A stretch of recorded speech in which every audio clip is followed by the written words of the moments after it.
Okay, hello and welcome again to this segment of price ladder absorption and reloading. We're actually just continue off the last video where we went through identifying order absorption levels and areas in the short term or the short time frame. And in this part, we're actually going to go through identifying it in the longer term time frame. So specifically, I mean, if you wanted to identify absorption levels slash areas, we're more looking towards areas now in the longer term. The most important thing to understand is that the longer time frame participants, they don't act off of just single levels. They tend to interact with the market and do their business over larger areas. So, for example, if I just pulled up a quick chart for you, if I were to tell you, just take a look at this chart and tell me what the trend is on this chart, you'd probably firmly say it is to the downside. You tell me, okay, well, the way I see this market at the minute, we're making lower lows, lower highs, and we're trending to the downside. It just seems that way. Now, obviously, if we take that, if I actually told you what the time frame is for this, it's actually a 1 minute chart. It really doesn't make that much of a difference for the longer time frame participant. If he looks at the larger time frame, which if we take a look at on the dailies, you could see very, very clearly it's been in a long-term uptrend.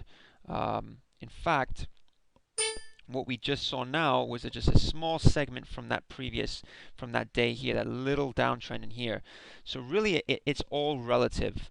Where the long term and where the short term and the long term coexist is the market, obviously, but the longer term see things obviously a lot differently to the shorter time frame. So where can we potentially look to see where the longer time frame participants are interacting? Well, it's important to understand how the longer time frame participants actually do their business and how it affects the market structure.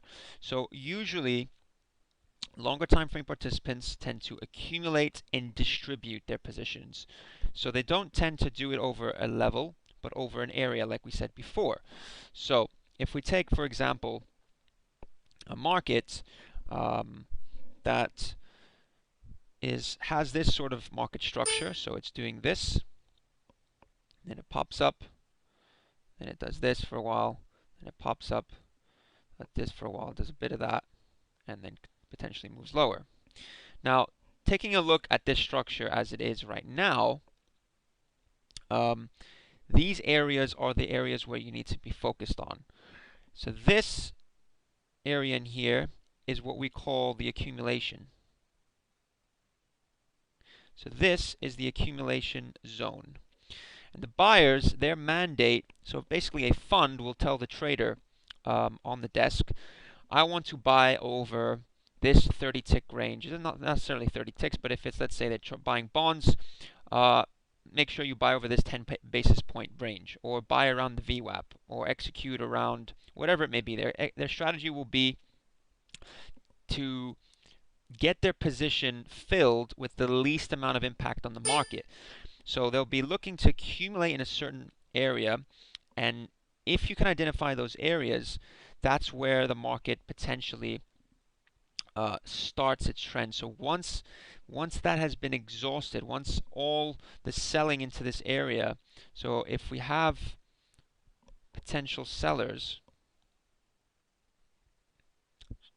so if there's at all these points sellers here, and in every one of these points the big time frame buyer is sitting there absorbing in this area, he'll let it rise up, he'll let the market sort of rise up, rise up, rise up, and every time it comes back to him, he's absorbing this position. As soon as we break out from this area, everyone that's been selling in this area needs to now cover, and the market continues its trend. So really, the whole point of identifying these accumulation areas is identifying where the smart money is actually building their positions for the potential trend. These are the institutions that are most probably, in most cases, actually moving the market in a certain direction, creating trends. So as soon as the market actually gets into an area where the fund manager says, okay, this is my target. So if this zone in here is the entry, he would say around this area in here and maybe around this area in here. So we've got, let's say, potentially target 1 and target 2. So around this target area 1, the market will get into an area where this buyer has now turned into a net seller. Not net seller, but in the short term, selling some of his position. He's what we call scaling. So he's selling the position here, selling the position here, selling the position here, and then effectively at the top of the trend where he's effectively reached his target, and it's target 2 here, he's basically offloading his position. This is where, he'll be stepping into the market, and at this region in here, not necessarily always the top, it's probably this whole region where he's active, but at the top here is usually where we find someone absorbing on the offer. And likewise, like we said before, in this area is where we're seeing absorbing on the bid. So if you understand this simple dynamic, the fact that the market, and this we forgot to mention, this is our accumulation zone, this is our distribution zone. So the fact that the market moves because of the larger time frame participant, if you understand how the larger time frame participant actually executes his orders, that gives you a huge advantage in trading the shorter time frame. So like we said, large time frame participants execute by accumulating and then distributing.